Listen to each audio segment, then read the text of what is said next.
Well, hello, everyone out there in the digital world. How are you doing this lovely Monday?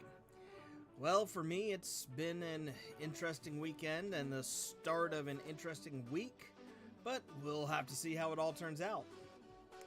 You are watching the stream is starting because we are going to be kicking into our tabletop game here in just a few moments. So we're gonna try this again. Last time we tried this, we got canceled. Facebook said no, bad, you can't do that, and then said that we could do that. But just to make sure we don't have that problem this time, we're gonna do this without the official music. All right, here we go. And a long time ago, in a galaxy far, far away. I don't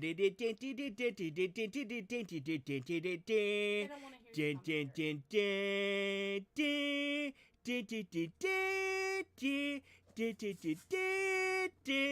I'm out of tune.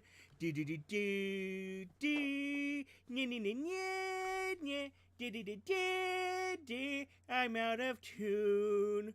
Why do I sound like Peter Griffin when I sing this song? I don't know, but I hope you find it funny. We will go through this for as long as I can stand to do this song. It's really hard to do.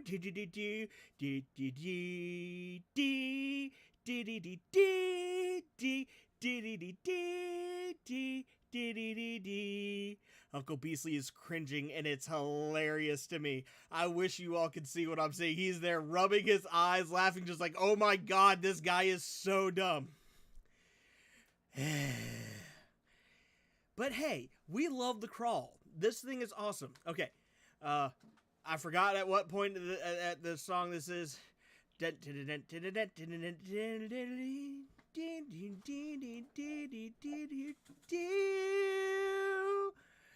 Oh no, I clicked the wrong one. Here we go. That's where we are. Hey, Super Ghost. Yes, I do remember you. It has been a long time since we chatted. Hi, Uncle Beasley. Wait, okay. Now I fixed it. Now people can hear you. Hi, Uncle Beasley. No. Hi. How you doing? Well, I was rubbing my eyes and everything because I was like, please tell me my mic is muted because I was laughing so freaking hard. But I love it. I love the Peter Griffin Star Wars intro. Yes, the Peter Griffin Star Wars intro is the best I could come up with. Oh. Alright, I hope you don't mind. I'm going to be eating dinner while we do this because I have not eaten in a while. You know what? Food sounds like a good idea. That's corporate not food. Sponsorship. That is not food. That is alien bait, specifically ET alien bait. Phone home. Hey, look what I got on my desk now. Boom, boom, boom, boom. Yes, it's nice. on my desk. Very nice. All right. I'm going to hush up now and leave it to the game master. All right, let me go get the cat. He's really the one in charge. I'm joking. Yeah, the cat. Oh, actually, come here, Sarge. Okay. Sorry, Hito wife was talking to me. That's perfectly fine. So when last we left, you had just met up with Chewgum, the Wookiee. Please note, I did not name him. Chewgum is a person from the Wednesday night game that has been running for over 2 years now. And I don't run that game. But when last we left, you and you know what? Let me actually pull up the correct thing. Man, I have. I gotta All of a slide sudden, over I got more over so here. many NPCs. It's ridiculous. You and Cell, and now BD1, which is actually on the board now. You know what? Give Yay, me a second. BD! All right, I closed out Messenger so I can actually see everything. It's crazy. You guys just got there, and basically, Chugum told the Imperial Trooper that was there, "You're going to go stand in that corner and not listen to anything that I say if you want to stay alive." And he pretty much went, unofficially, he said, "Roger, Roger." Yeah. And he went, "Okay." And he walked over there and stayed in the corner. Now, do you remember why you were sent over to see Chugum? Yes. See if you can earn some points here. So we were sent over to Chugum because we had some Omni Gel that we were wanting to sell to anyone but the Empire. Yes. And while we were over, I was given a power cell for my Vibro Blade, which I am not putting in the Vibro Blade. Do you happen to have that power cell anywhere on your desk so you can show people? No, it is over here, and I would have to ask Hito Wife to hand it to me, but I'm not going to disturb her. No. Let Hito Wife have her nummy nums. But as we got into Chugum's shop, I did notice something that particular power cell would fit in. It's just hanging on the wall. It sure is. And I'm trying to figure out how to commandeer it. Well, I mean, you haven't exactly asked to look at it. You haven't asked any questions about it. You haven't done anything like that. I mean, you know. That's because I walked through the door and we shut down. That's because I try to squeeze in a lot in 2 hours. That you know. I really do. Okay. So as you were standing there, Chugum looks at you and he does his, "Whoa," and he looks at you, and he just kind of, "What do you want?" Well, I've got something here I'm looking to sell. I'm hoping you'll be interested in buying it. What do you have? A very special material that can heal quite well. Just about any wound, it seems. Okay. What is it? Well, I think my friend here might be able to describe it a little bit better and explain it better for you. I gesture over to Cell. Okay. So I'm going to move Cell on up. Cell goes up and looks at him and explains that this is a thing that they are not really too sure of exactly how it came about to be or how they actually found it outside of well, they were digging in the ground and they just happened to tap into it. Almost like as if you're, like digging for oil kind of type thing. And she said that they took notice that if someone happened to get hurt as they were digging, which happens, and if some of this stuff got on them, then it helped them heal at a much quicker rate. And at hearing this, Chugum raises a furry Wookiee eyebrow and looks at him and says, "Do you have a sample?" And she looks at him, she looks at you, and she kind of seems to be asking you silently, "Are you sure we can trust the Wookiee?" I peer behind him at the wall and I look at Cell and I nod. Hey, she said yes. Hey, I saw that. That's because other people are walking around outside of you doing things. Well, so she says, "Okay." And she reaches into her bag and pulls out a small vial. Roughly the size of some kind of medicine. not a terribly big vial, and hands it to him, and he kind of looks at it, flips it over in his paws a few seconds, looks at it. Omnigel is completely colorless. It looks like as if there's nothing in there until you happen to see a little air bubble or two squirm its way through around and float around and whatnot. He lifts it up and inspects it and looks to her, and it does have a sealed top on it, and he kind of and motions like as if he's going to pop it open. And she says, "Yeah, sure." And he takes it. It's literally held in with like a rubberized cork, and he just pops it open, sniffs it. Omnigel doesn't really have a smell whatsoever. So he's sitting there trying to get a smell of something, and he isn't really picking up much of anything. So he looks around, reaches behind him, and pulls out a blaster. And he I got says you. something. I know where you're going with this. Says something. The Hang on. walks up. Okay. No, I'm giving you time. Put that trooper back. Well, he's already walked up. All right, but fine. he isn't right there. I don't want to cause you trouble with this. I think I know where you're going. Let me show you. And I hold out my arm. Feel free. He just kind of stares at you like, okay. He turns around and shoots your arm. Give me a second. Let me roll damage. I can't believe I have to do this. There's a reason I'm doing this.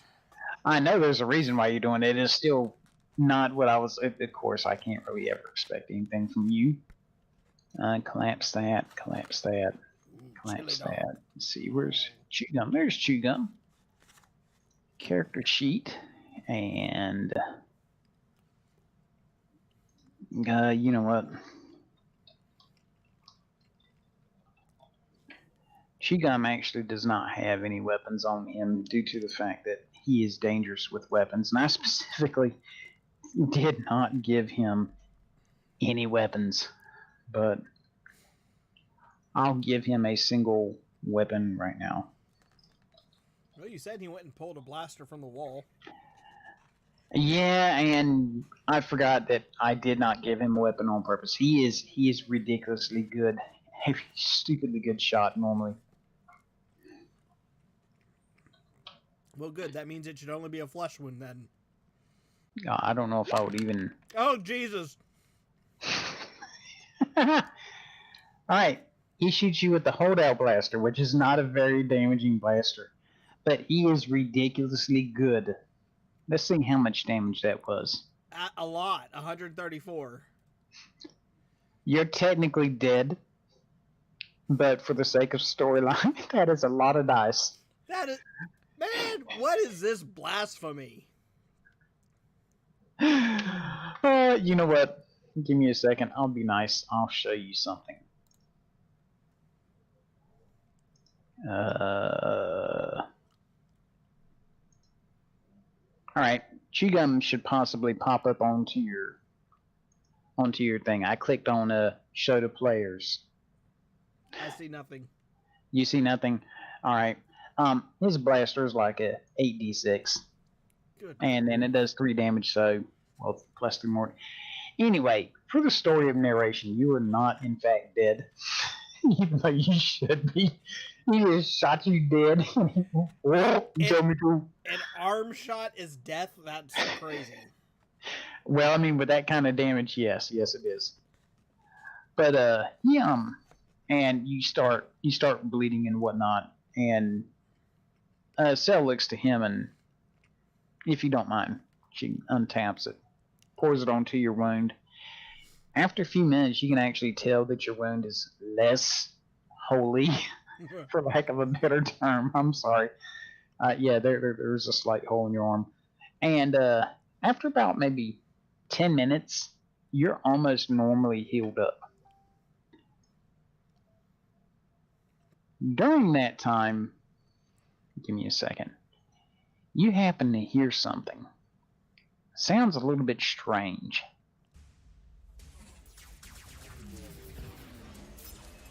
Nice.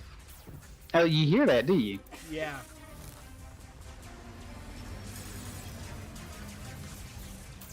Great. Give me a second.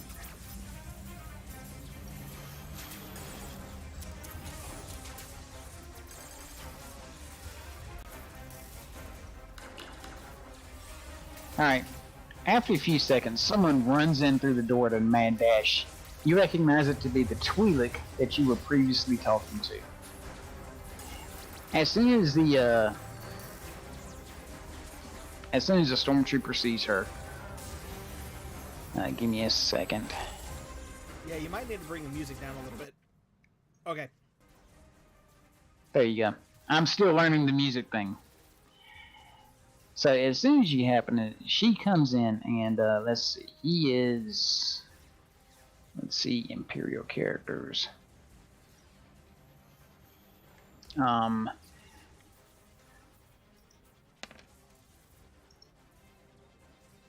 He's not a good shot. He only got one dice out. All right, let's see how well Arya did. Bullet to the face.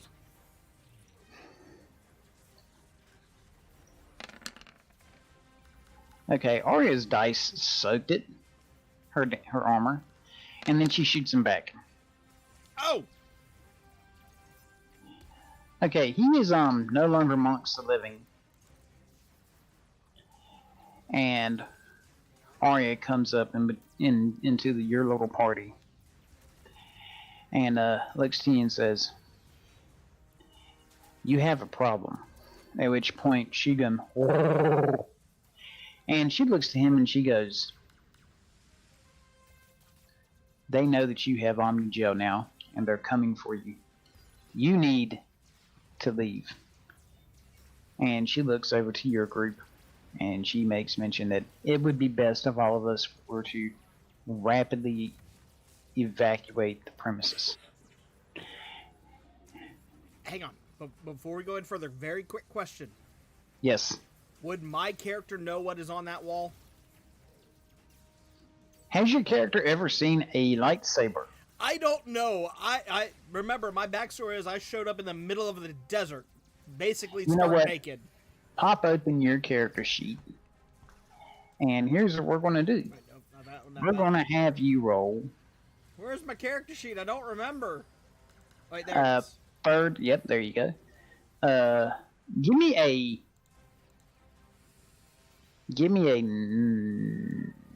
a knowledge roll. All right, knowledge. There's knowledge. Just in general. Yep, just in general. Come on, baby, don't let me down. You needed a 5. Woohoo! Okay, you're pretty sure that is indeed a lightsaber. Although it's one that you've never actually seen before, because it seems to be as if normally lightsabers are not one uniform color. This is just a solid black lightsaber. Alright. As you happen to look across the wall, you do also see various guns and whatnot that are mounted. And Chugun goes over and he picks up something that looks kind of like a modern day minigun. At which he goes, "Oh," and he levels it right at the door. Excuse me. As it seems we're about to get into a bit of a confrontation, can I pick up something off that wall, please? He looks and goes, "Oh." He doesn't care. He's checking his space minigun to make sure that it works right. Cool. He doesn't care. I head to the wall and grab the lightsaber.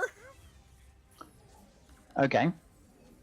And then what else is on that wall? There is essentially a MAC-10. There is a standard issue Clone War era hand blaster. That's the one. 5D, That 5d6. You can choose between stun or kill. that's the one we want. Okay, go ahead and mark that down on your sheet that you have it. You can actually pop up your sheet, type it into your information and everything if you want to. That's not a problem. All right. So we've got And while you're doing that, I'm going to get something lightsaber. ready. And I think that was the DC-14 blaster. I believe so. Yes! There's only one small problem, but we're going to work on that later.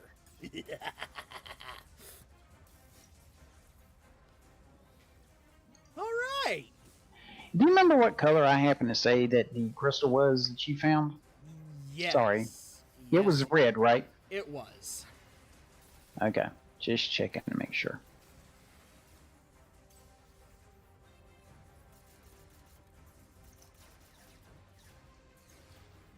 Alright, I'm getting something set up for you. And if my computer will decide to let me type. There you go.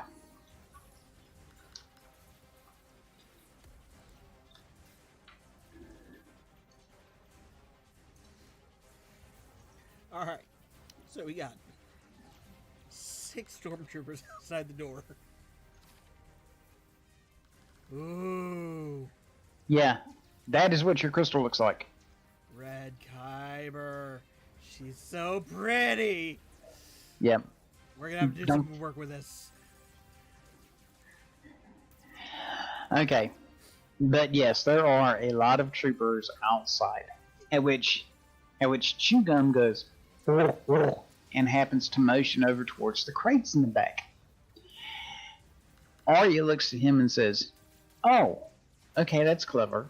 And she looks to you and she says, "He says that there's actually a hidden hatch under there that we can use to get immediately out of Mos Eisley. The only problem is that we're going to come out, should be where you left your speeder at. There's probably going to be a lot of fighting out there," she says. "So we can either try to work our way out of here by shooting everything, or we can try to escape and hopefully get out close to where the speeders are and maybe get a speeder, or we may be stuck walking in the desert for a day or two. Now, since you're the player, I have to leave it up to you, because the NPCs can't make this call." I gotcha. All right, so the first thing I'm going to do is I'm going to take that little red power cell that they gave me, and I'm going to put it into that lightsaber. All right, after you sit there for a few moments and you kind of fidget and whatnot on how exactly to open it, Chugun looks over to you, and he helps you out. He realizes what you're going to do. He pretty much takes it away from you for a split second. He pushes 2 end pieces in, and then he goes like this, and then he slides off the top. This is a very unique lightsaber. It does not come apart like normal. It actually has a hinge, and once you unclick it, it folds in half. For you to drop in a crystal, and then click it back up, and then twist it so that it connects back together. That's a very interesting design. Ooh, that's clever. You can literally fold the lightsaber in half, put your crystal in one pocket, put the lightsaber in the other pocket, and people will never see it. That's clever. I like it. They're going to see it today. Okay. All right. I do not have a lightsaber prop to give you. I can edit onto your sheet a lightsaber if you want me to. And you can use it if you want to fight your way out. That is not a problem. However, you will probably take a lot of damage. I know. Let me deal with this. This is my crisis, sir. Okay, go for it. All right. I can't remember. Did I learn the Twi'lek's name? I did. I learned her name in the barb. Arya. You're the one who most recent came through here. What did it look like out there? How many troopers did you spot? Alive or dead? Well, the dead ones won't be too much of a problem, so let's focus on the alive. I think there's about 6 of them outside the door. and about 50 outside of Mos Eisley itself. Okay. In fact, as I was coming up, you could hear the overall sounds of TIE fighters coming down. Chugum, this secret hatch that you have here, is it a very small corridor? Like, if there's not going to be any risk of somebody popping out from a side? Chigun stops for a second. He says, For the love of God, I wish I spoke Wookiee. and at that point in time, she looks at me and she says, he can escape the wood if he gets on his hands and knees and crawls. The only problem is that normally people park where the escape hatch is at, so you may have to wait until things are not so busy to go out. Or there may be no one there. They could all be on patrol. And we could get out and run real quick. All right. I think our best bet to get out of here is to use that tunnel, but I don't want to leave Chugum behind. As long as he can get through, let's use the tunnel and get out of here. Do you have any way to rig the door so if they come through behind us, it blows? He walks over towards the boxes, actually the one where BD1 is sitting at. He's just sitting there. He walks over towards this box and lifts up the lid. When you see him, when he lifts up the lid on the inside, it seems to be 2 or 3 smaller boxes, and he literally just takes these and throws them aside. It's obviously fake, a false, whatever you want to call it. He reaches inside and pulls out a thermal detonator, and he turns around. Yeah, that'll do. And click, and it starts blinking. Oh. And then he clicks to turn it off again. All right, that'll do. Let's set it up as a trip hazard so that way we know it activates it as they walk through the door, and let's get out of here. He goes over to the side of the door, and there actually are doors here, just no one has ran outside of Arya. And he starts setting everything up. At this point in time, it's up to you, Arya, and Sail to choose who's going to move these very heavy metal boxes. All right, Arya, keep an eye on the door just in case they come in before we get everything set up. Sel, you and me, let's clear these boxes. BD, hop on my back and try to stay out of trouble best you can, buddy. All right, well then if that's the case, I'm going to remove BD from the map, and we're going to say that he is in your backpack. One less thing to worry about. There you go. And you get to move your character. Right, 1, 2, 3, yay! Hey, it went slidey. That's always cool to see. Okay, at this point in time, I actually have to come over here.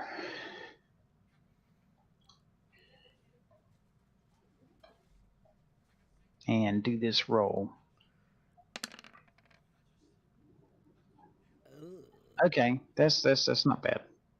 That's not bad. I need you to give me a roll of 3d6 plus 6. All right. Into the type box, you can type in /r space 3d6 plus 6. /r space 3d6 plus 6. Plus 6. And go. Dice roll. 18. Okay. Slightly. Okay. As you guys eventually get these things cleared off and set off into the way, you do happen to find the trapdoor that he was talking about. This is not a small trapdoor. This is actually a particularly big, full-sized, more or less a manhole that pretty much anyone under 7 to 8 foot tall can easily fit in as you guys are coming in. However, one of them happens to walk in. One of the Imperial troopers walks right in. And before anyone has a chance to start blasting, he literally says, please stop. Do not fire. We're here to make a deal. If you surrender, we will only enlist you in prison for a regiment of 12 cycles.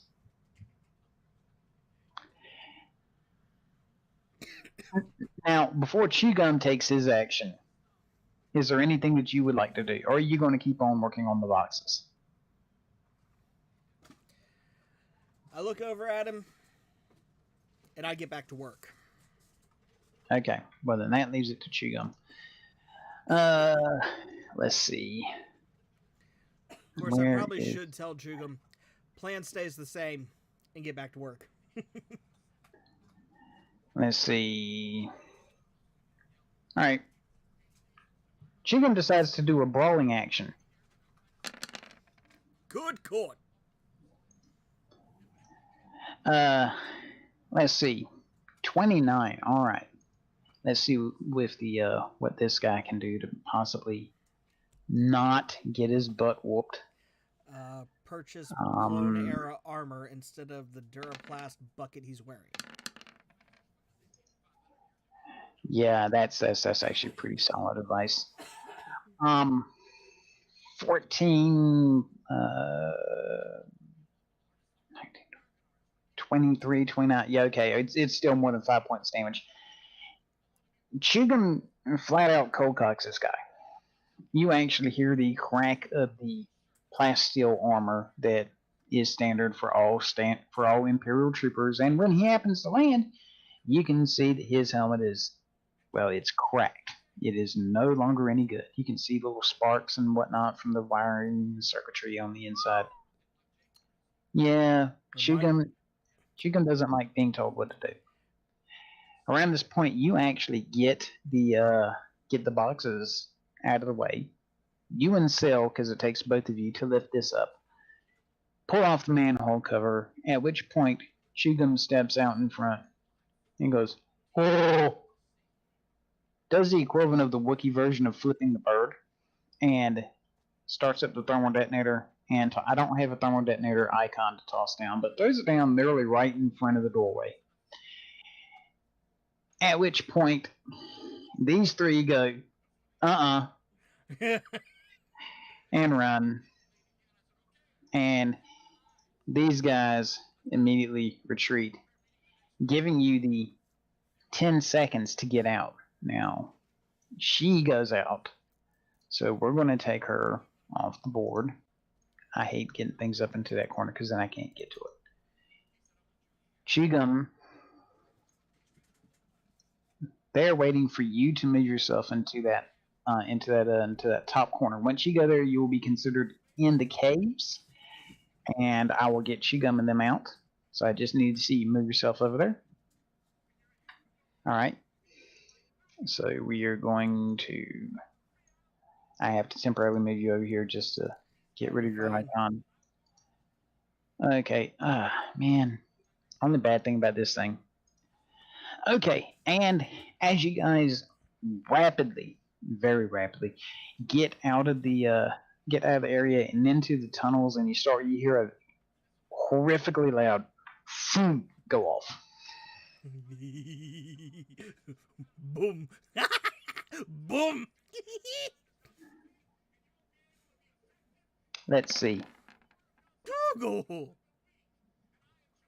Yeah, you know what? That's close enough.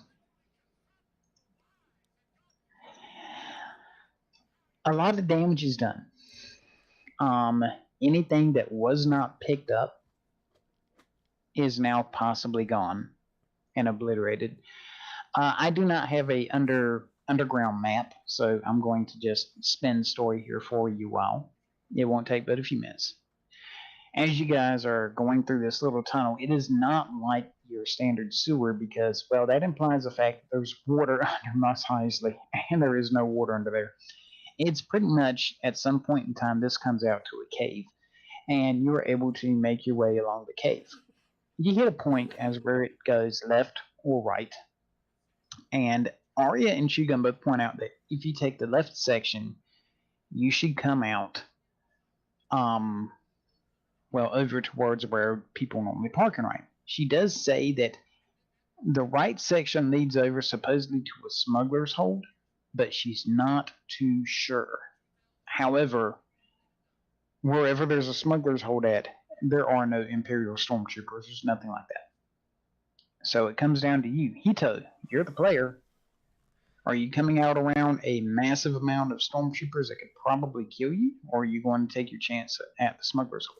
Oh, we're gonna take our chance with the smugglers because after that little fiasco of what potentially blowing up an entire building, I'm pretty sure there's gonna be a lot more than just a few stormtroopers hovering around. We're gonna go for the smugglers. Just one or two. Just one or two. Okay. I don't particularly have a map for this one either because when you see the other maps, you'll understand why. Because, well, I was busy, that's why. But as you make your way along to the smuggler's hold, at some point in time, you realize that you've actually seen this terrain before, and you keep on going and going. You spend about, let's see, /R 3D6. There you go. It takes you 9 hours. You finally get all the way to the very end of this. Whatever. 9 hours? 9 hours. There's a good reason. Good God. At some point in time, you start to recognize this terrain, and you're like, "Man, I could swear I've seen this before." And you come all the way up to the spot where it looks like as if there's possibly a little fissure, a little crack in the very end. And if you had some way to easily widen the crack, even Shigum could fit through. Because you're pretty sure that you've seen this type of rock and cave wall before. It makes you really think about the spot where you got your black boots at. Oh. Now, Shigum explains he does have one thermal detonator left, but maybe blowing it up in a fissure in a cave wall, possibly not such a good idea. Yeah, not this time around. We're gonna do things a little bit more precise. Do you happen to know anyone that has a cutting apparatus? Why, I do believe I might. Oh, God, I wish I would have thought about it earlier. Anywho, we're gonna, You would like to just be able to reach over there and... Yeah, just... We're gonna activate that lightsaber, Sparky, and we're gonna cut through this thing. Okay, give me a knowledge roll to see if you know how to correctly activate the lightsaber. Okay, newspaper, me, character sheet. I love how he calls it newspaper. Knowledge roll. Yep. Max roll. A 4. It's a little dark in here. You may need some light. At the point of which you realize Matt Beatty hops up right onto your shoulder and turns on a light. Thanks, now, Beatty. Beatty's giving you the help action, so we'll add in a d6 roll to that. So, do your knowledge roll again, and I will add in plus R1d6. We got an 8 with doubles. Alright, so you have a grand total of 9 with BD helping you. Hey, guess what? The little flashlight helped out.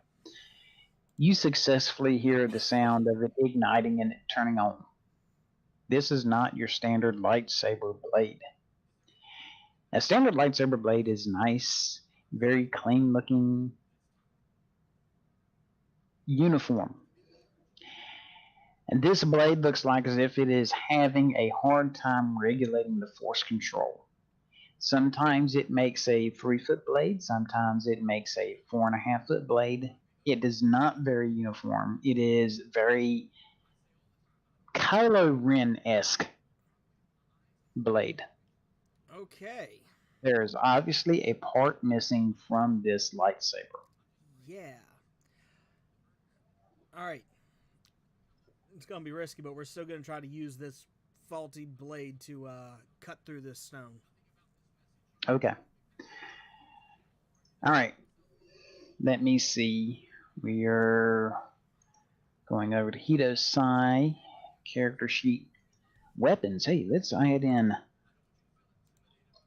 faulty lightsaber. And because it's faulty, it's not going to give you the max damage that it would normally. Wow, that's wrong. Let me save that. +3. Okay, on your character sheet, there's now a lightsaber in the third thing listed. I Go ahead see and that. give me a roll. Okay. Gonna go medium roll. Someone has points in some force skills, I see. You know what? Let me open up your sheet to take a look at why that happened. Do do do do do do. 66. That is more than 6. Let me go on over here. Yeah, that's just a little more than 6, and I don't know That's why. 73d6. How did you get that? All I did was click what you told me to click. Give me a second. I'm gonna click that. How is it doing 70? Oh. I know what it's doing. Okay, you know what? We'll use this value anyway. I mean, you're going to get through the wall anyway. That's a lot of dice. Holy crap. Okay, so you got to tell me, why is it doing Um, it is based off of your perception, your command, and several other stats are all being added together, which is actually how kind of mostly how the Force works. So, yeah, it's kind of doing that. Sweet. Yeah, I'm gonna have to look into that. Anyway, you take this thing and you literally start carving off little circles. Is the best way to say it. You take it, you put it in there. It isn't quite so hard to move as what you normally think. I mean, you're sitting there just kind of. It isn't effortlessly. You do have to use some strength and muscle behind it, but it's nowhere near as hard as what you thought it would be. As you're doing so, a few moments pass, and you eventually get to a spot big enough for BD1. He is able to walk through if you want to send him through first. Or you can keep on making little circles until you make a big enough path for you to get out. Actually, we're going to do both. BD, I want you to hop through and just give a search round, make sure that we're going to be safe, and I'm going to keep working on this. Alert me the moment you can if there's a problem. Okay. Let's see. Let me pump this up. I'm going to clear your dice out. All right. BD1 does a perception check. He does not see anything dangerous, but he does come back and report back to you that there's a dead guy there and his shoes are missing. Awesome. We're Yeah. going through. Guys, I'm gonna cut through here. Please be aware. There might be some dinosaur looking thing here that likes to maul us. But hey, he's got one bad eye. If I'm not mistaken, you actually took him out. I did? Yeah. I couldn't remember. I thought he escaped. All right. After about 10 minutes, you eventually get you've essentially widened the little fissure crack into a thing where if you kind of wiggle a little bit, you can get your way through. And by the time that you get there, you take notice that the lightsaber is sputtering quite a bit. It isn't sputtering like as if it's dying out. It's sputtering like as if it's having a hard time regulating itself. You need to give me a perception check to see if you can successfully turn it off. Alrighty, character sheet again. Perception. Yo. Yes. That's more than enough. Wow. That's like 1 point away from a crit. Yeah. You go, nope. And it turns off. And as it turns off, you take notice that the very end tip where the blade was coming out at is ridiculously hot. It seems to be missing a heat regulator also. After a few moments, it cools down enough as where you can undo the latch and flip it back over, slide out the crystal if you choose to do so that you can have them into separate parts into your pouches. Or do you want to keep it as a one whole piece? We're going to leave it as a one whole piece for now. Okay. Well, you do happen to have a pouch where you can slide it into. Ooh, wait, no, sorry, changed my mind. We're gonna separate it out. I just had a thought. Yeah, we're gonna split that up and stash it. Okay. All right, so you essentially split it up and stash it, and as you guys come walking through, you do take notice that the the dead Death Trooper, which it isn't, you get a much better look at it. It's literally some brigand that stole some Imperial armor and did a really bad job of painting it black. But it was enough to convince you in the middle of a fight that this is someone that you don't need to mess with. So maybe it did its job exactly. So you guys start walking through, and as you're walking through, you do take notice that you do happen to hear the raptor sounds, but you don't see them anywhere. And you do see the caved in wall, where you know on the opposite side of that is a small waterfall. You do have the strength, muscle, and manpower to move those stones now, not to mention the lightsaber that you could use to just whittle away with them to get to the water, because it has been 9 hours. Or do you want to simply walk back out and hope that the Jawas are running around there somewhere? I mean, you know they're around there. Yeah, They I know tend to they're circle around this there. area. All right. I think my best move here, my best choice here. Oh gosh, I've got two ways I could play this. Two ways I want to play this. I just realized why you broke that thing up into two parts. Anything interesting? Yeah. It took. Wow. All right. I'm gonna turn to Chugum. Um. Oh, So this lightsaber seemed to be missing a few things to make it function properly. Would you know anything about it?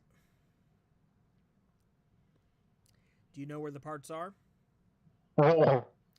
Do you know where I can find some parts for it? Shop. Do you mean the shop we just blew up? Mm-mm. All right. Do you know exactly what is missing off of it?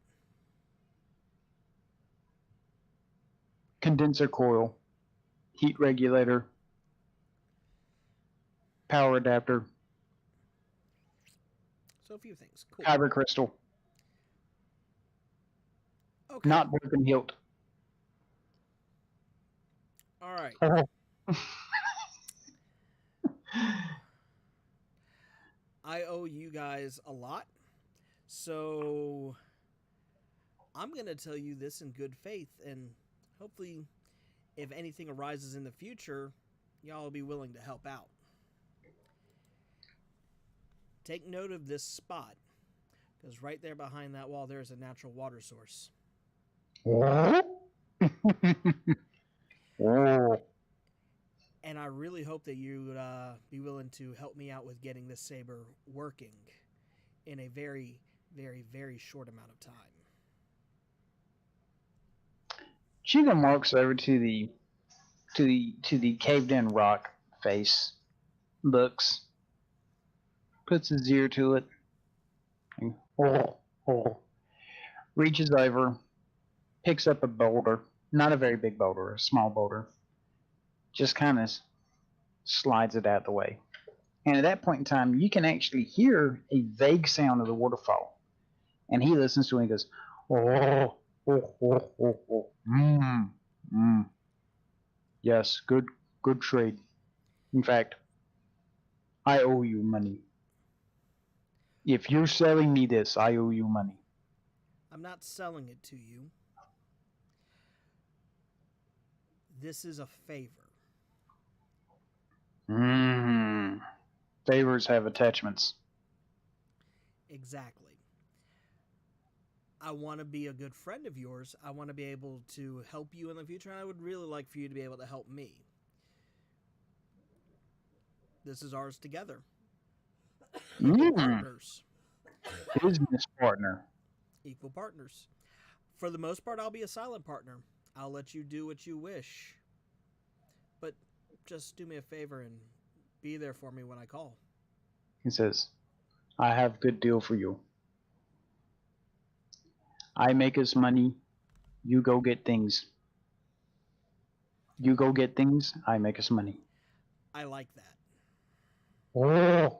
And he shoves out his Wookiee giant paw hand in front of you. Oh, this is gonna hurt. I reach out, grab it like the brothers grasp at the wrists. He goes, whoa, whoa, and starts shaking you. Your feet actually come off the floor for a brief second or two. All right. He does, however, look at you and says, you can help out with ship. Longbow. Yes. Ship? Longbow. Longboat. Longbow. Okay. Oh, good ship. Need fixing. All right. Tell me what we need to do, partner. He says, well, get out of here first. Let's go see your friends. Your Jawas. Yes. Yeah. I want to introduce y'all to probably one of the coolest guys around. His name's Jim. I know him. All right, so we head out the cave. Okay, you guys actually making out the cave. There is no raptor attack or anything. It seems like as if this guy has possibly moved on, mostly for the fact that he was staying here because there was fresh water that he could get to. Not no more. And then all of a sudden there wasn't, so he just moved on. I may have got a little happy with a thermal detonator. Can't be any worse than Chewgum. Yeah. Okay, so you guys, you start walking across the desert. It's not too easy, but it's not as hard as what it could be. And after you walk out there for about 3 hours, you do happen to see off in the distance a crawling fortress. You do take notice that it seems to be having a little bit of issues with its left tire, with its left tank tread, which pretty much tells you that it's your crawling fortress. It's my boys. Okay. So we're going to pop on up to the Java crawler, to the Java crawler. Okay. And now you should be on the Java crawler. Yes. You know what? Give me a second. Let me actually...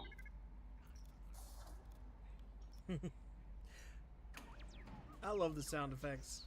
Yay, Thank we got you. light this time. Yep, there you go.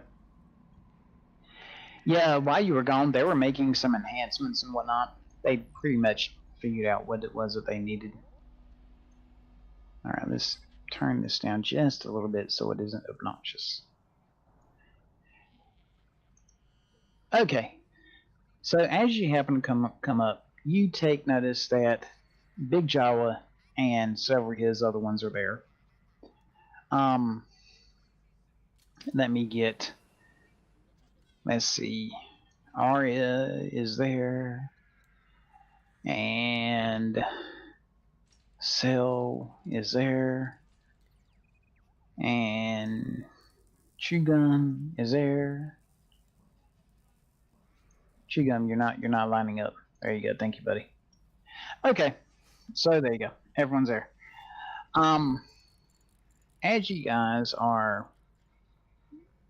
approaching, you actually stop right before, and Chewgum looks at you. He says, here. And he hands you something. Yay, credits. He hands you an assortment of credits. I'll let you type this in.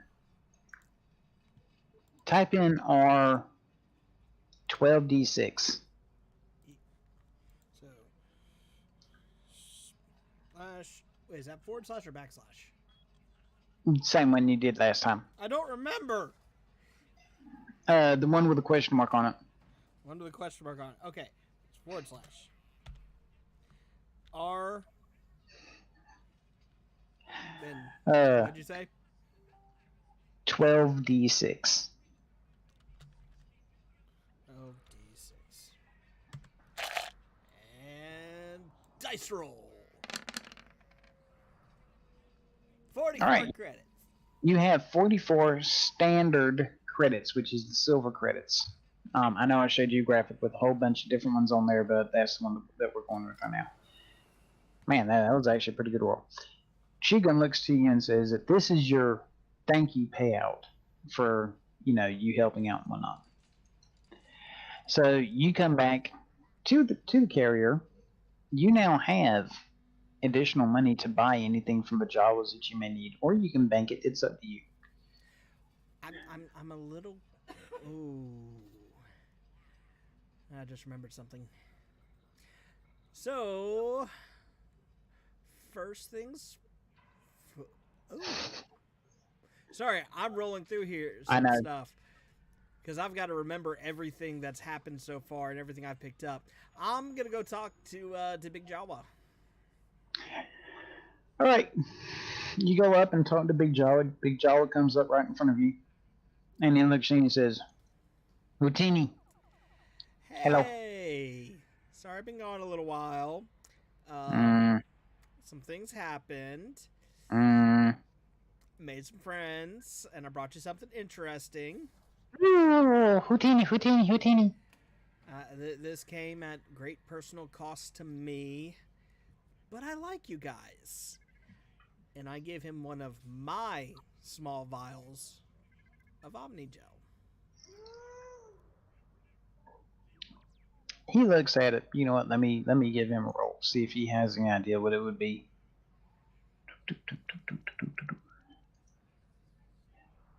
Why do I have that song? Out of all the songs in my head to be stuck in, why that one? He doesn't really have any idea what this is. He goes, okay, we can add it into water. He says, looks like water. No. You don't want to do that.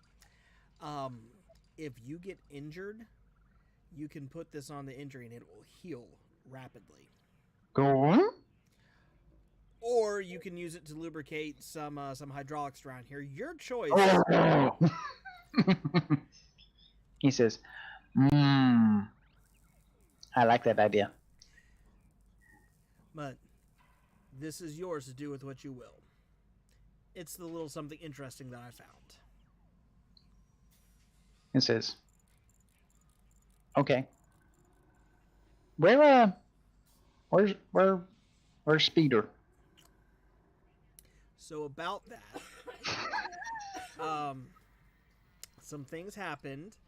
I made some new friends, and I might have upset just a few stormtroopers. Not that many, but we're gonna have to definitely keep an eye out on things for a bit. But don't worry about that too much. I'm kind of interested in that set of armor I saw not too long ago. He looks around, and he's not really too sure of exactly what set of armor that you're talking about. It looked like it had a bit of a Mandalorian design to it. He says, oh, all right, I do have to make a roll for this. So give me a second. Pop on over to character sheets. Man, I need to. That thing always opens up every time. All right, he is going to make a knowledge roll because there's a chance that he might have already promised that to someone else. In fact, you know what? He's going to do a street wise. That would actually be much better.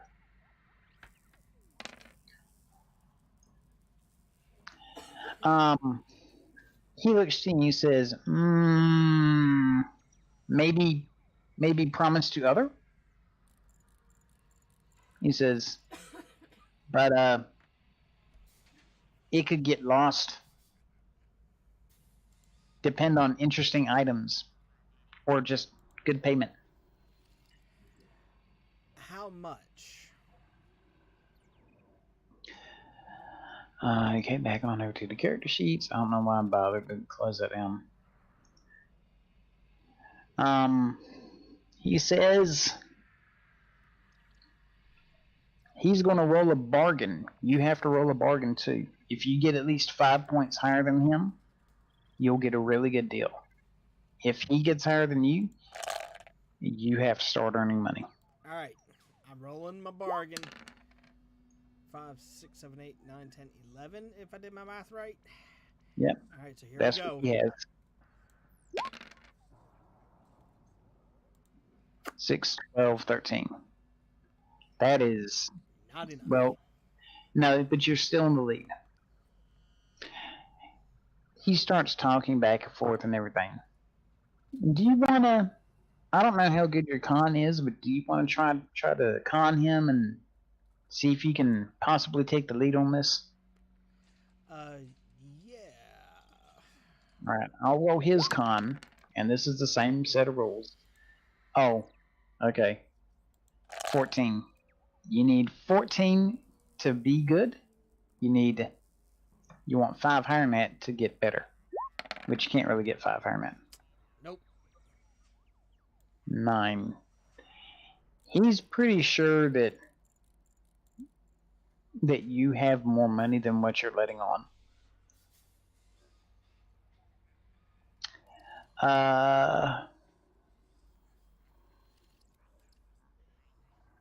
He starts talking, honestly, a lot of BS. So that's his bureaucracy. If you can do better than his bureaucracy roll, you guys can come up to a selling point. Bureaucracy, huh? It's in knowledges. Yeah, I got it. Hey, that's still better than him.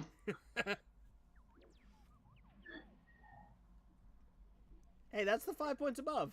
I was going to say, that's the 5 points above. You got it. All right. He looks to you and says, okay.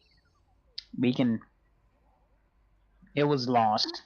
It was damaged. And he looks to you and says, it really is damaged. It's not that good of a set. Now, I'm going to roll how much he's going to ask for it. You know how many credits that you have, so...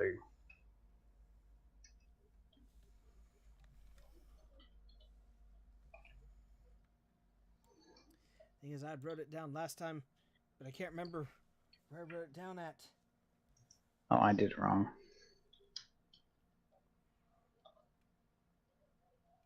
Give me 1 second. I gotta grab a notebook. Oh. Don't say anything. I gotta take off my headset. I'll be right back. Okay. And while he's not here, I'm going to do nothing but talk because I find it hilarious because that's just the kind of person that I am. He's not here to hear this right now, but the Mandalorian armor that he's getting, no, it is not Boba Fett's, but Found it. I got it it. is somewhat Death Star. I still can't hear anything. I know you can't. I'm talking on purpose. You have to go back and rewatch the episode to find out what I said. Yes, I will. All right, got my notebook. Wait, you heard me say that you had to rewatch the episode to hear what I said? Yes, I did.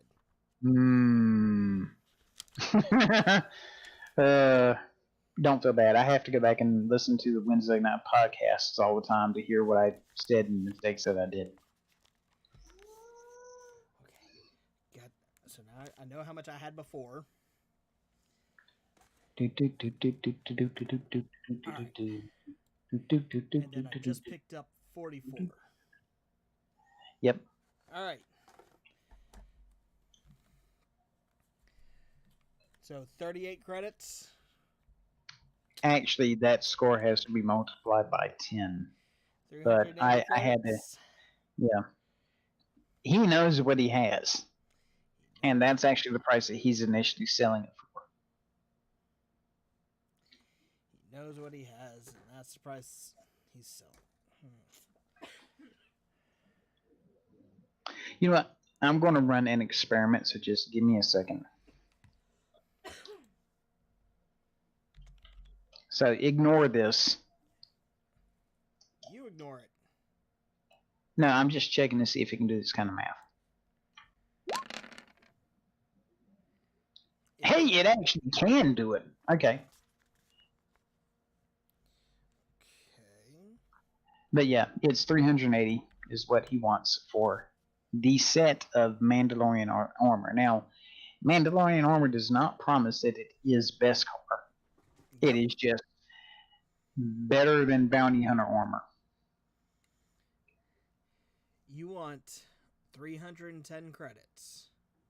380. Oh yeah, 380 credits. Yes. Good try, though. For a set of damaged armor that may or may not actually be Mandalorian. It's got the right design, but you don't even know what it is.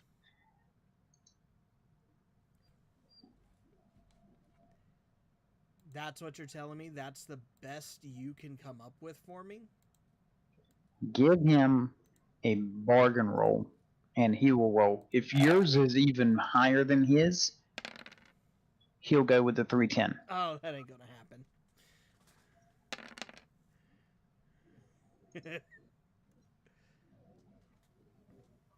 Are you? Oh. Really, we both tied?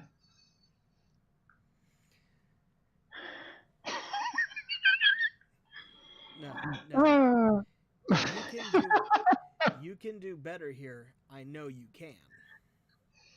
How about this? How about I sweeten things up a little bit?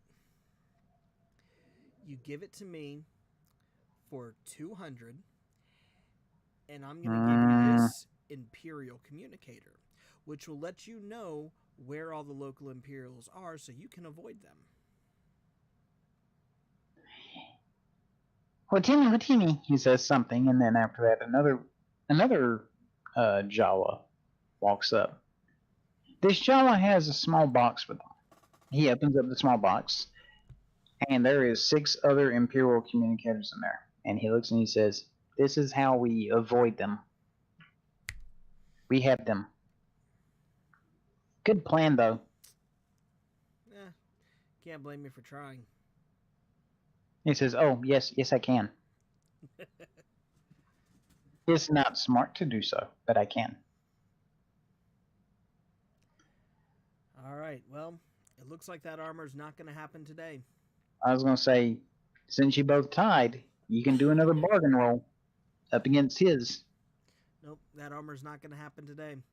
So we'll have to save it for later, and hopefully I'll still be interested.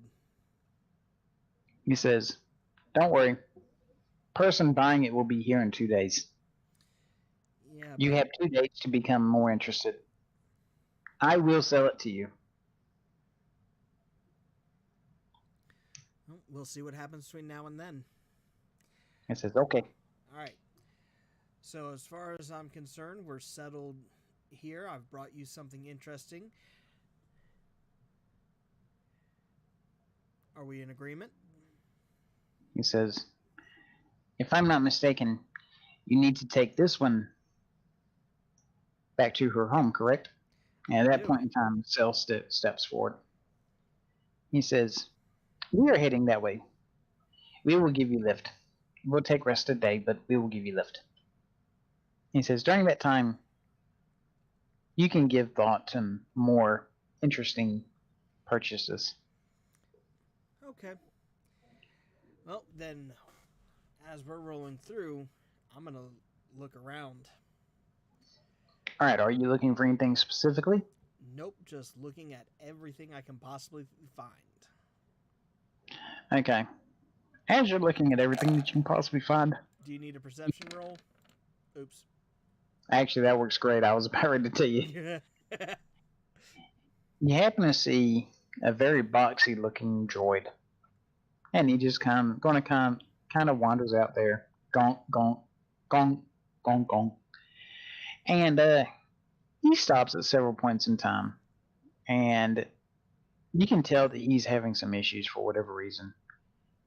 And then he just goes back into his corner. And then he actually pushes his way into the garbage pile. You don't know why. It's not standard gunk type thing. At that point in time, a Jawa comes up to him, and it seems to be trying to repair him. This is all perfectly normal stuff on the crawler. All right. Um, During this time, Chugum has decided that there's possibly business activities to be made. And Arya is kind of looking through whatever they have. She doesn't really find anything, mostly because every time that she starts looking, she keeps on feeling someone tug at her rifle, and she has to constantly bat them away. So she doesn't get very much done. You can tell that several of the Jawas have tried to get Chugum's attention, and he didn't want their attention. He didn't want to pay attention to them. And he does several Wookiee yells, and they eventually all scatter and everything. In the end, they all kind of just sit around, whatnot. During the final hour of the trip, Hang on, you're progressing too quick. I want to go I'm talk to rushing Chugum too real quick. Yeah. Look, Okay, we're stuck on a crawler right now. that's right. I may not know what's here, but you know who probably can search around and find some things on here? BD. Chugum. Chugum's a black market dealer. He's not expressly a engineering type of guy. Ah, But you can, hey, if he sees something that he knows is a black market item, he'll let you know. yeah. I want to go talk to Chugum real quick. All right, go ahead and move your character on over there to Chugum. Hey Chugum, you remember me saying that I'm really interested in getting the missing parts for this lightsaber? Uh-huh. Do you think you could tell BD1 exactly what we're looking for? And maybe he can find it? He looks over to BD1, who pokes his head up at your backpack, and he says something in Wookiee. At that point in time, BD1 hops out and starts wandering around. It even goes so far as to go up to the next level of the crawler, which it's up to you towards if you guys wish to follow him there or not.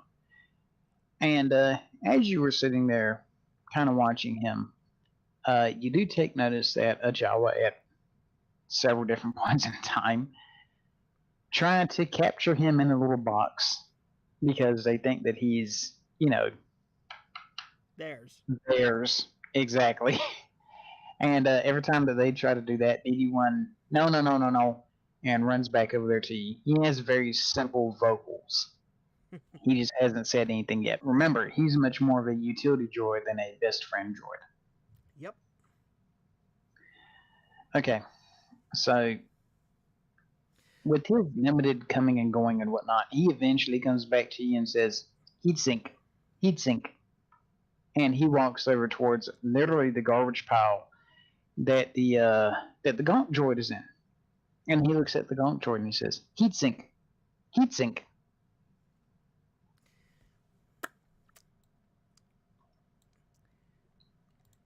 Oh, what you doing there, buddy?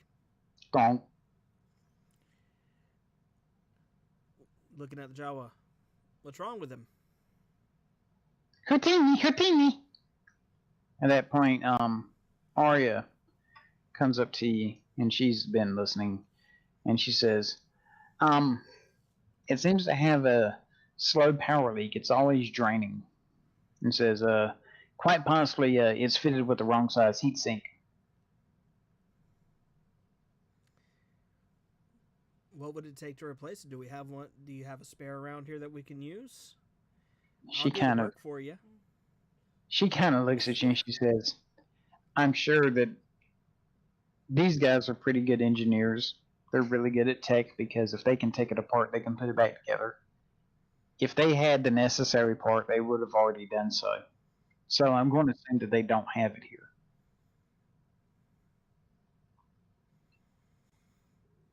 All right. So we need to find a new heat sink for this gonk. Mm-hmm. All right. Now I know what's wrong here. All right, BD. Let's hop back in the bag, and we should be getting close to Cell's home. All right.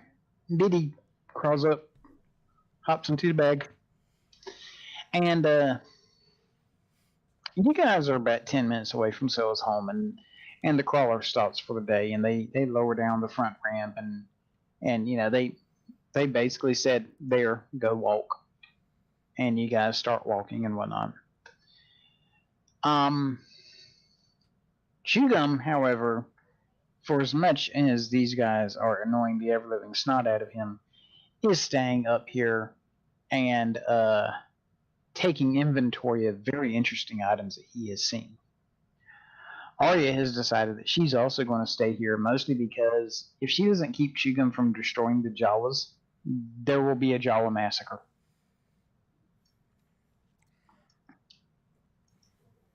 So it is you two. Give me a second.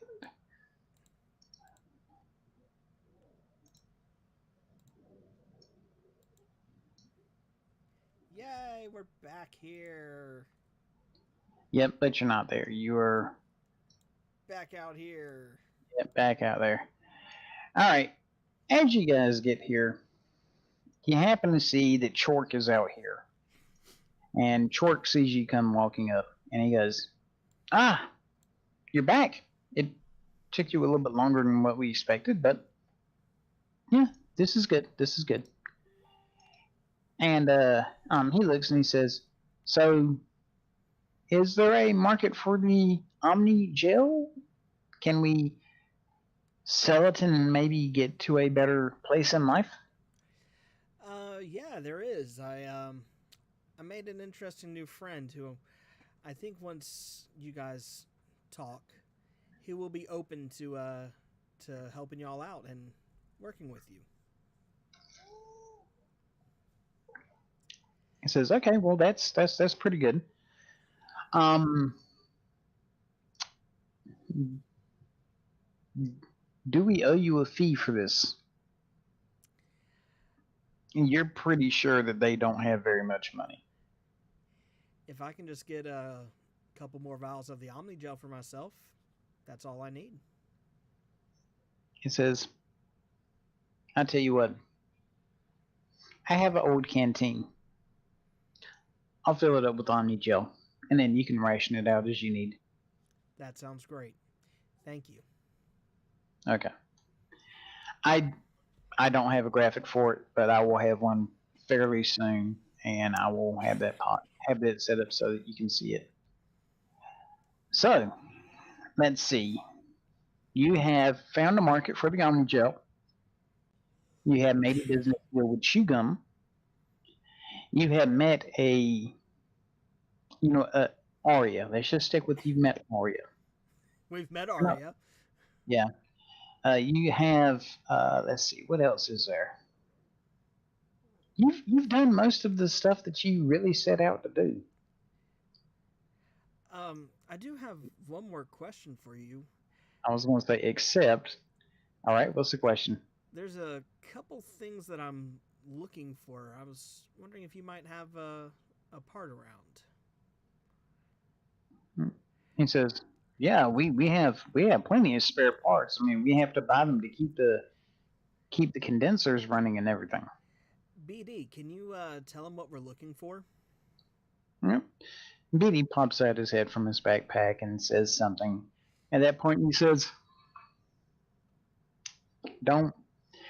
Okay, tell you what. Come on inside. We'll let your little droid interface, and then that way it'll pull up a specific list. Getting random parts I can hand to you at any point in time, but it may not be exactly what you need."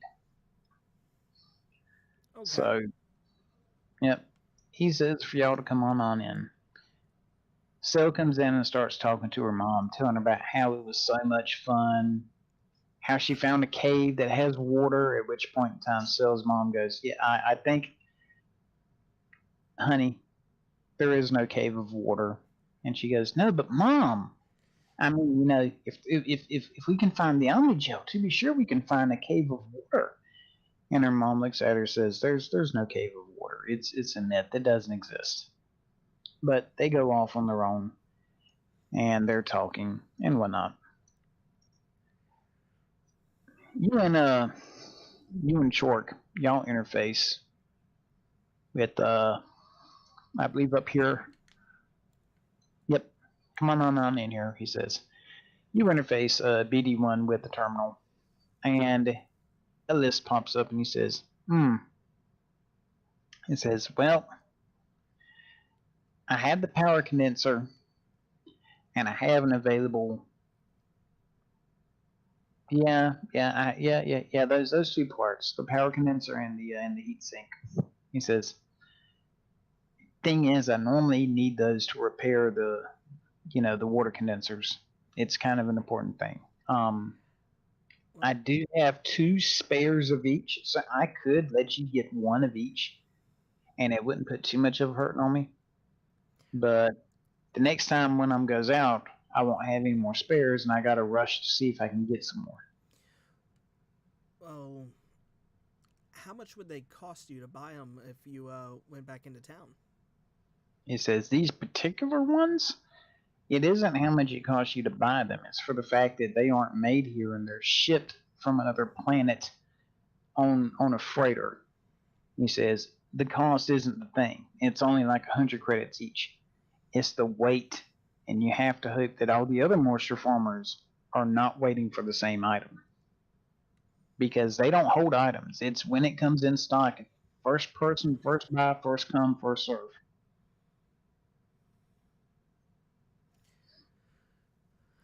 Well, I would honestly hate to put you out on materials you need. At the very least, I would need the heat sink, and I'd be willing to purchase it. He says, I tell you what, you've helped set us up a market for this Omnigel. I'll say the heat sink, full price, 100 credits. And I'll gift you the power condenser as a thank you. Thank you. I greatly appreciate it. And I'll give him his credits. All right, you give him the credits. He goes off. He walks on into the other room, which is actually up here. You hear him rummage around for something. There you go. Make it animated. Make it nice and pretty. And he comes back and he hands you the power condenser and the heat sink. The heat sink is very interesting. It is circular. It looks like as if it goes around up at the top of where the blade is emitted. The power condenser looks like as if you took notice when you put in the crystal the first time. It seemed like as if the crystal might have been too small. It was kind of wrapping around in there. It wasn't making a firm connection. The power condenser, once you get a chance to look at it, looks like as if it could either sit on top or bottom of the thing, and it would regulate the crystal. In other words, it slides into the shaft and it kind of locks it in. Awesome. Okay. Are you going to fiddle with this directly in front of him? No. I was hoping that you would.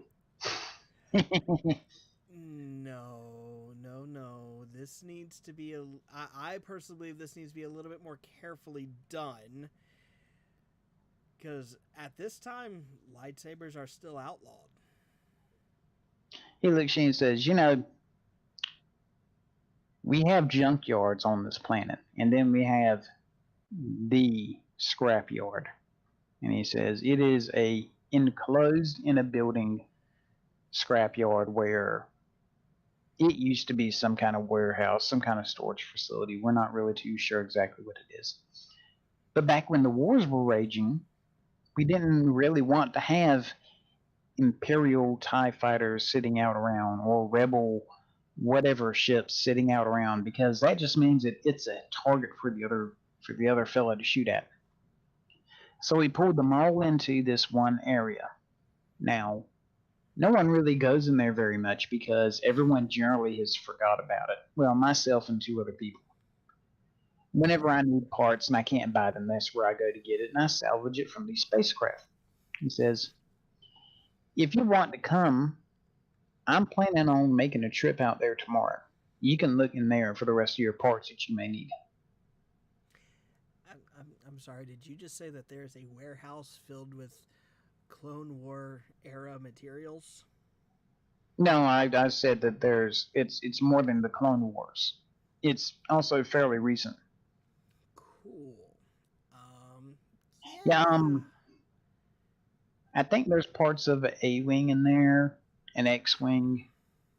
TIE fighter parts are in there, I know for sure, but we generally tear them apart really good and quick because it ends up that those wings that they have, they're actually solar panels. And if you haven't noticed, we're a desert planet. Yeah, Yeah. those go pretty quick. I really do want to check this place out. He says, "All right, I tell you what, you and me, we'll go on over to the on over to the scrapyard, and that's all that he just keeps on calling it." All right. So as y'all were talking and whatnot, you do take notice that the sun seems to be setting a little bit low, and Dara comes on up. She comes in. You guys just literally been sitting in here talking the whole time. She comes in with Sil, and she says, "You know, we do have an extra bed that you could stay at. You can spend the night here if you want. Yeah, I don't think you're going to do anything wrong or bad or anything." And Chork seems pretty good and honest with you and everything.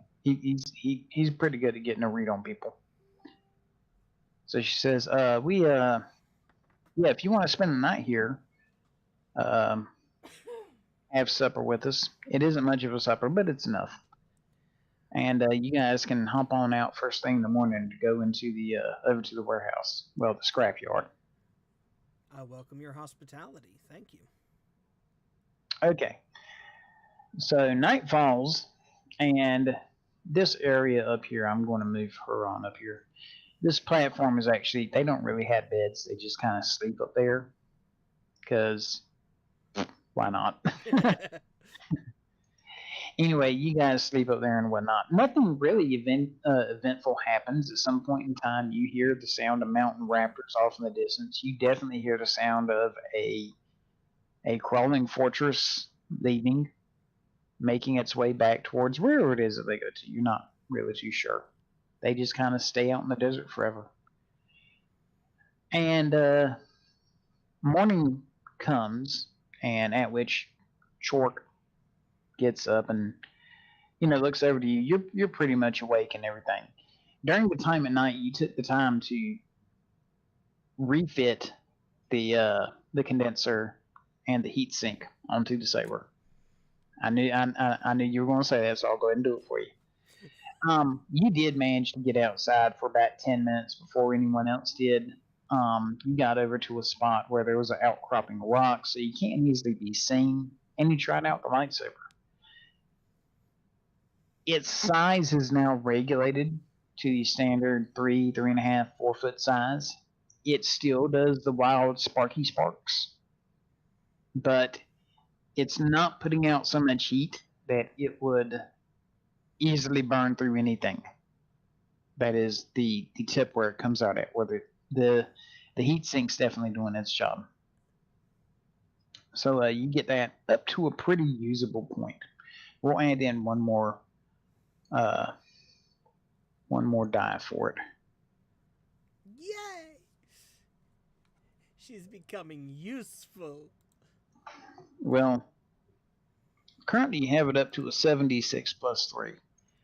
Its total thing that it'll do is 86. So you're almost done. And that means it'll lose the plus 3, but it'll be 86. Anyway, you get up. Y'all have a light breakfast. It's some kind of a fungus that grows around here. They take it and mash it into a pulp. They add a little bit of water to it. They more or less make like a tortilla type shell with it, a simple flour shell. And it gets done pretty easy and whatnot. And then after that, it's filling. It isn't particularly great by any means, but it's food. It is what it is. Once it's done, Sal and Dara say that they're going to stay here, look over the place and whatnot. You and Chork get into the speeder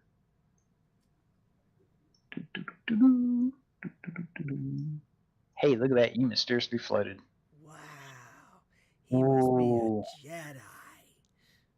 Oh, no, son. No, I don't want to die.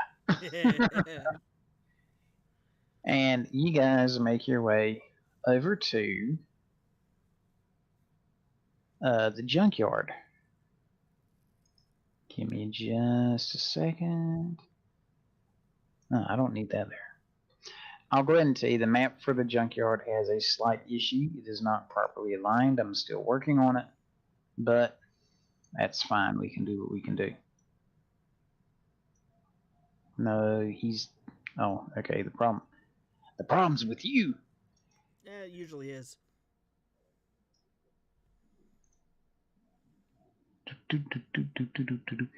Okay, you guys come into this giant... It is literally a huge... I got a black screen. You got a black screen? Okay, give me a second. Oh.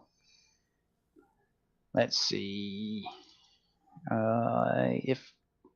Come on, give me numbers. 42. No, it's the thing. Yeah, we'll make you yellow. Boom! You have light. I can see. Oh, I know what this is. This is range of vision. Yeah. Hi! What? There be troopers around. Hold on. Give me a second. I have to get out of DM mode. Okay, all right. I'm looking at what you can see. Okay. As you can see, some things are clearly labeled, some things are not labeled, and yeah, there are troopers around, aren't there? Man, that's weird. Why would they be here? You don't actually know why they are here.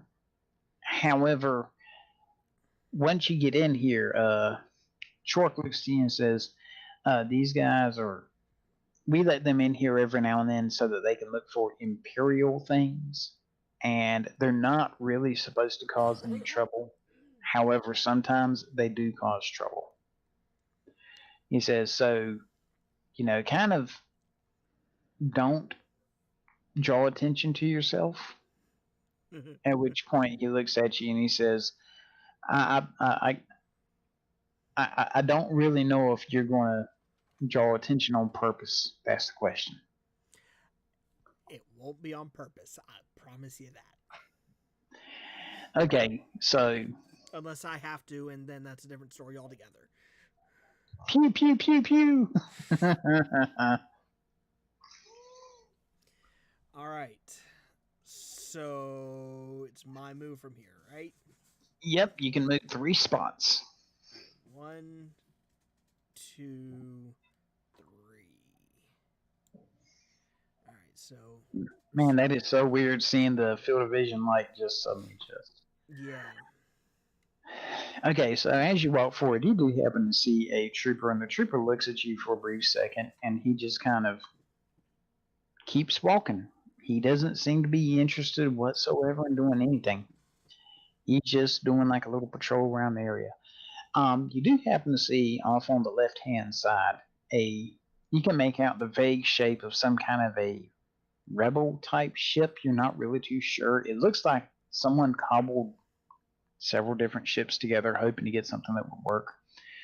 Off on your right-hand side, you see what's obviously some land speeders. Single person mostly. However, there is 1 or 2 that are more than 2 people can sit in there. But in front of you directly is essentially a supply shed. And this shed, if you're going to find something there, that's probably where you're going to find it at. Alright, so we're going to head off that way. So, I don't actually see a grid here except for the one that's there, so I'm going to try to approximate this. Yeah, it'll the map isn't perfect. I couldn't get it to align perfectly. 3. So use that as a rough grid and it'll snap to you. All right. I right. think I moved 1. Oh well, I don't care. Okay, so as you happen to get closer, the stormtrooper comes up to you, looks at you, He says, "Are you supposed to be here?" He is not using a vocalizer, and he does not sound like your average standard stormtrooper. At which point, Chort comes up and says, "Yeah, Jeb, it's okay. We this guy's helped me out with several different things. I told him he can come in here and look for any parts that he may be missing." At which point, the stormtrooper reaches underneath, undoes some kind of little latch, takes off his helmet, and it's not a stormtrooper. I mean, it's in plasteel stormtrooper armor, but it's just one of the locals that lives here. Chork looks to you and says, we decided that the best way to keep people from snooping around is that whenever someone comes in here and looks for parts, they wear discarded armor pieces. That way, certain people don't come in here snooping or whatnot. He goes, "The only bad thing is sometimes actual stormtroopers get in here and we really don't know it." Cool. Well, this trip will be interesting then. Ooh, is the stormtrooper in front of you a nice guy, or is he going to shoot you? Yeah. Well, with that, if it's all right with y'all, I'm going to continue over here to this supply shed. Okay. 1, 2, 3. All right. Short kind of he's going to go off on over here to this area, and this guy's he's just doing his patrol. All right. If you're looking for anything in particular, whenever you happen to get next to a pile or anything, you can roll a perception check and tell me if you're looking for. No, sorry. A perception check is when you're looking for in the general area. Like you're looking at your, okay, you're staring, you're looking right in front of you. You see your TV, your monitor, your wall, and everything else. If you're looking for something specifically, you have to give me a search check and tell me what you're looking for, because you're looking for a specific item. All right. Am I close enough to this shed, or do I need to move closer? You're close enough to that little work area. You can use a perception, but once you get right up on top of it, you can use a search. All right. So I do need to move closer. Mm-hmm. All right. So watch out for the thermal detonators. They're rolled. That's right there on top of it. Hopefully we don't kick the no soccer balls. And we're gonna soccer ball of doom. Yep. Gonna ask BD1 to help me search for the last piece we need for the saber. All right, so droids. Where did I put that at? All right, BD1 hops out and starts looking around and whatnot. All right, going on over to character sheets. I'll do a character sheet roll for BD1. And I'm doing a search. Yep. Oh, well, that's not too bad. All right, and then my search. Yep. Hey, you both rolled 11. So that's a 22, right? That's not quite how it works, but I understand where you're coming from. You guys go searching through, and you don't actually find anything that's exactly what you're looking for. However, you do happen to find a small actual power pack. It is down one cell. Imagine like a cell meter, like from level 10 being fully charged, 1 being almost dead. Out of a charge range of 10, this has 9 charges on it. Yeah. We're gonna... Would that fit in the vibroblade? It actually would. We're gonna pop that into the vibroblade. All right, the vibroblade hums up. There's a very, very, very slight and faint glow. And you happen to see, as you turn around off onto the hilt and you're holding it, there's a small little LED screen, and it has the charge meter readout. And at the very bottom, it says, estimated time remaining. It says 90 being 9 days. If you were to leave it on for straight, it will last you for 9 days. Awesome. Oh, this is going to get me into so much trouble. Why? Reasons. Reasons. I love it. All right. Okay. All right. So we searched through that, and I don't think we found anything else interesting in here. So we're. You breathed. Do I need to stop? Nope. I breathe. No. All right. Now, I was just thinking that if you want to look for more, you can, but it's you can move on through each pile pretty quickly. Yeah, we're gonna move up a little bit. So 1, 2, 3. All right. Until you say differently, I'm assuming that BD is directly with you and directly behind you. Yes.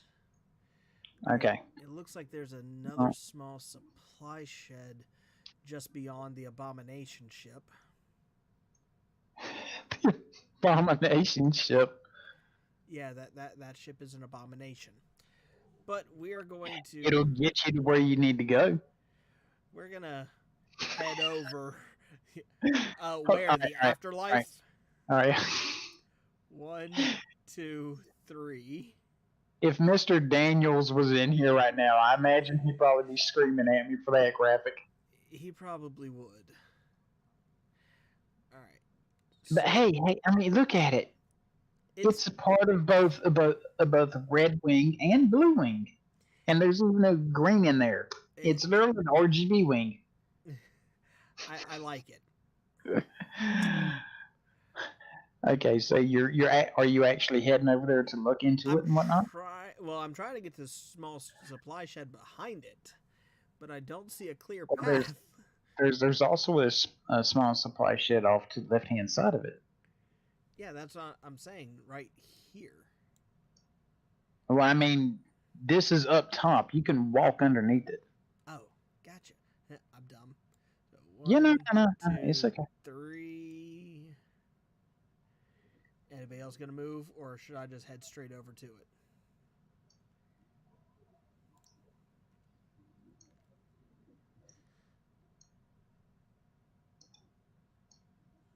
Nope, not that. Ooh, that looks interesting back there. Okay. Right, so we got 1, 2, 3. I'm underneath the ship. Yep. You find you know what? Give me a perception. Roll that beautiful bean footage.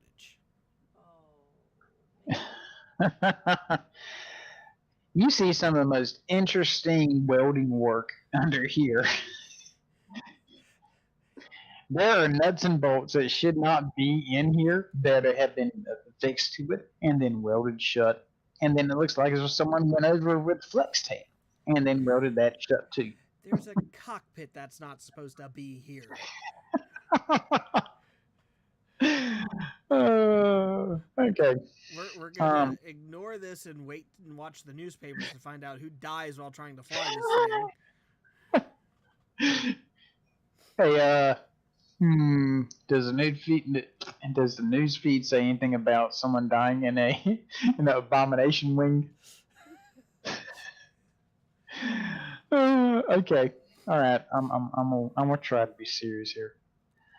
Okay, as you are approaching the small supply shed, you do happen to see that there's another stormtrooper there. He does have his gun drawn and whatnot, but he's not expressly aiming at you. Okay. I'm gonna keep moving forward. 1, 2, 3, and hopefully I don't get shot. All right. This guy comes on over there and goes, "What are you doing here, civilian?" Oh, I'm just looking around to see what I can find. Papers and ID. What's your chain code? Huh? Papers and ID. What's your chain code? I lost my stuff. Where's my stuff? I seem to be missing some of my items here. All I have on me is a few credits.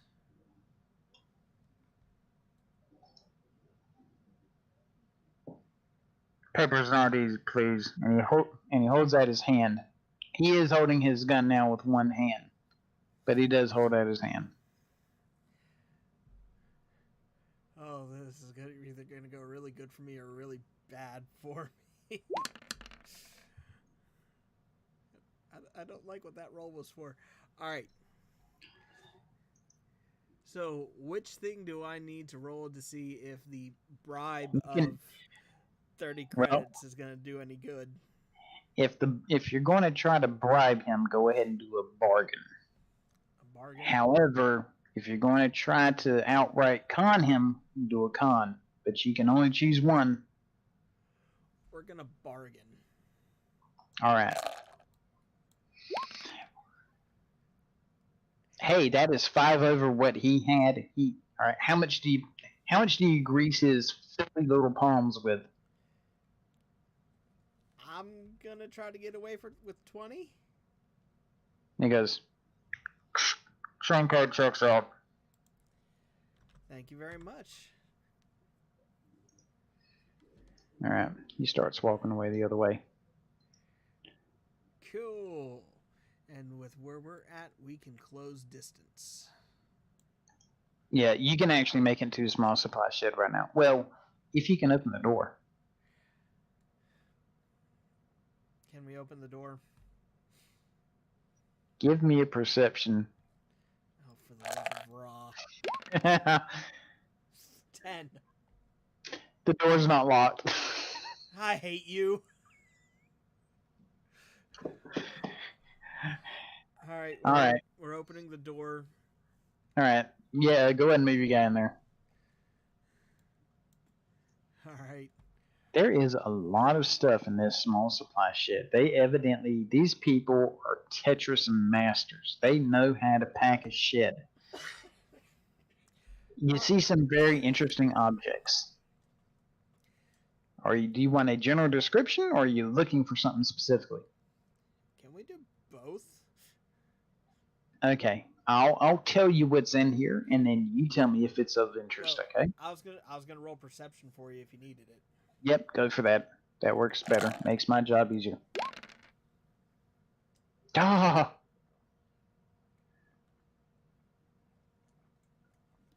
Your eyes widen. You see everything. Almost everything. If you got 3 maxes, then that would have been like the Force said, right here, this is what you need. Yeah. But this was pretty close. This is pretty close. As you are looking around, you do happen to see several power condensers that are unused, but they are not the right size that you need. But they do look like as if they will fit a water condenser. You do happen to see off on the end, there's this glowing green thing. It's some kind of a square that has something in there that's glowing. You're not really too sure exactly what it is. It is metal banded and encased. You do not see any radiation type signs on it, so you assume that it's pretty good. No, it isn't a holocron or anything like that. It's nothing like that. Oh, don't do that to me. No. You did that on purpose. No. It was literally dumb luck. You do happen to see several other tubes lying up against the wall. They are basically storage tubes. You can put things into them. It looks like as if at one point in time some of them were actually ammo canisters for like Laws type rockets and other javelins and this type such. They had been fired, and therefore they're just canisters at this point. You do happen to see sitting all the way at the very bottom, pretty much directly in front of you, this one little round cylinder thing. It looks like as if it's possibly another type of droid, but you're not really too sure what it is. Maybe it's only a part of a droid. You're not too sure. So we're gonna pick up the cylinders and fill them with everything else that you just described. You do have a weight limit, you know. Yeah. All right. What's your strength dice? Your strength, don't roll it. Just tell me what it is. 3D plus 2. You can carry Uh, it is per die is 50 pounds, so you can carry 150 pounds, and that's pretty much max weight. These things don't have any slings on them. They don't have anything as where you can use as like a over the shoulder golf club bag or anything else like that. No, but You would literally come out walking out with them tucked up underneath your arm. no, I do have a Wookiee bandolier that I can put. I'm assuming those little water things would fit in there, or are They're they not larger? quite that lucky. And they're you can fit two into one. You can slide one in there. It's almost a perfect fit. Almost. The tube's a little bit bigger. Okay. So you can put two into one. And you know that with that one container you have helped out Chork, and he'll essentially get the parts that he came here for. Okay. The glowy thing is really intriguing to me because I like glowy stuff. Mm-hmm. Will that fit in the rucksack? If you can open up the container and pull it out, because it is in a metal encased container, yes. Wait, metal encased container. Yep. Think a wooden box with metal bands on it, but it's not a wooden box. It's a clear plexiglass type box. Bulletproof. Oh, this is going to be so stupid. Did I close the door when I came in? I don't remember you saying that. However, everyone else is more or less just doing patrol. No one's really doing anything. We're still going to close the door? And then we're going to use the lightsaber to cut open the box. Wrong, says Dorothy. Christmas says, "Put me down, Dad." Give me a perception to see if you can find the correct way to use the overly wildly sparking lightsaber to surgically cut open a seam. Oh, that ain't good. You know where you want to take it off at. You're not too sure if this thing is steady enough to actually do so. Do not forget, you do have a vibroblade, which does a bit less damage than a lightsaber. I'm not going to lie. I completely forgot about the vibroblade. There you go. So let's Maybe do that's that. the better tool for the job. That's a better one. All right, so you do happen to find a not quite loose seam, but there's a small area where it wasn't welded correctly shut. And you can take the vibroblade and put the tip directly into it and turn it on. And it starts making not quite quick work of it, but quick enough.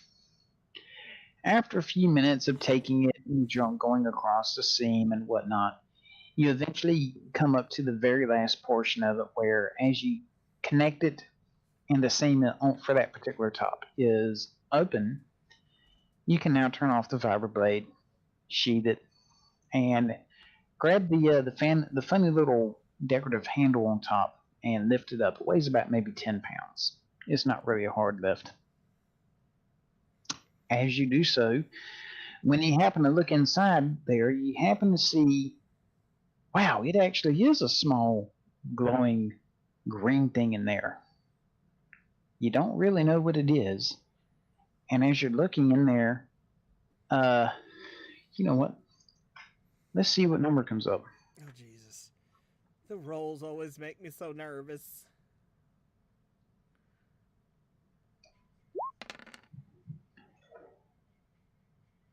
You happen to see 6 crystals that look vaguely like the red one that you have. Did you say 6? 4 of the 6 are green, and the other 2 are blue. As you're sitting there doing this, you happen to take notice of, as you flip over the top of the case, you take notice that there's a symbol on the inside. Hey, you know what? You know what? It's got that weird sword with wings symbol on it again. And at that point, we're going to stop for the night because it's almost 10. Because it's almost 10, and I have to award you some points. So I'm going to pop open your character sheet. And I'm going to give you, you know what? I'll give you 5 more points. I'll let you. Oh, and you still have 2 left, so you have a grand total of 7 points. There you go. Oh, good grief. All right. You have 7 points that you can do whatever you want with. Remember, for you to up at 1 dice, you have to spend that many points. All right. No, I'm sorry. You spend. All right. Let's say, like, for instance, your. Wow, I didn't realize your blaster was 6D. Okay. Say, like, for instance, alien races. You have to spend 2 points to get a +1. When you spend 2 more points, you get a +2, and that can roll over to a 3. Okay. Okay. So for like melee, it's got a +2, so I have to put 4, and that'll make it a +3. Yes. Ouch. And the higher your skills get, the more you have to dump into it. By the way, you can only up the skills that you used in this session. Yeah. Which, if I'm not mistaken, bargain, con, I use bargain, several con, other. search, Yep. bureaucracy. I Yep. use. No, we didn't have to use melee. You didn't use melee because you had a Wookiee with you that laid smackdown. Yeah, so that's it. That's actually all I used. So there you go. You get to choose. I mean, and you can try to divide up the points as best as what you can. See, bureaucracy is only 2. But you said the lightsaber goes off of con? Command. Command. Yeah, command is one of the things that lightsaber runs off of. Dang.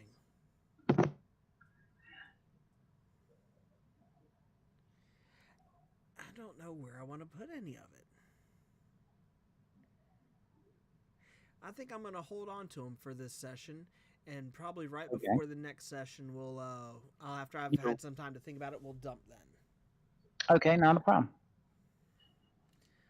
All right. You know, the first time that you happen to get into a firefight, you use your force points. You're going to be blown away by it, but I understand where you come from.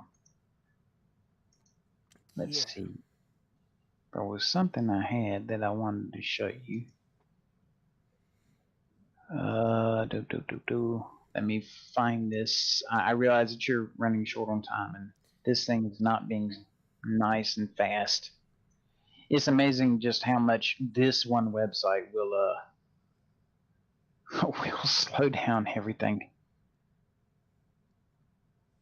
Okay, I don't see it, so I must not have it up there, but that's fine. And it's fine and dandy. Anyway, I hope that you enjoyed tonight's game. I think that you actually did really good. I understand it was a lot less shooty than what you probably cared for, but... Oh, no, this was very good. This got me exactly where I wanted. Really, considering I didn't even know up until a few nights ago that I was going to build a hidden underground secret thing. Oh, yeah. No, my character is progressing just how I want him to right now. Well, you do realize for the fact that because Hito is making a lot of deals that has to do with trades and everything, out of game, Jabba has learned your name. You are making a lot of deals that he is not getting a payout for. Chew Gun ratted me out that quickly. No, Jabba listens to everything. I ain't talked to nobody. Give me a second.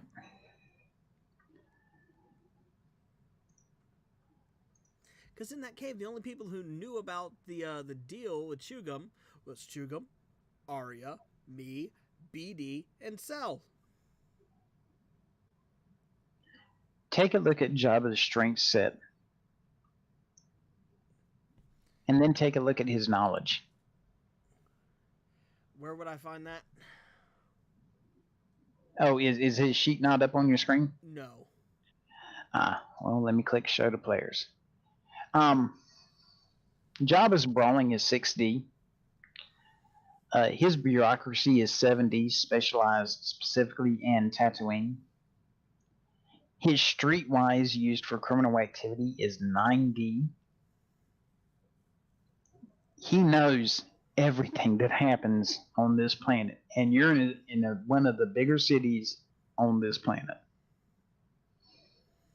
Great. Yep.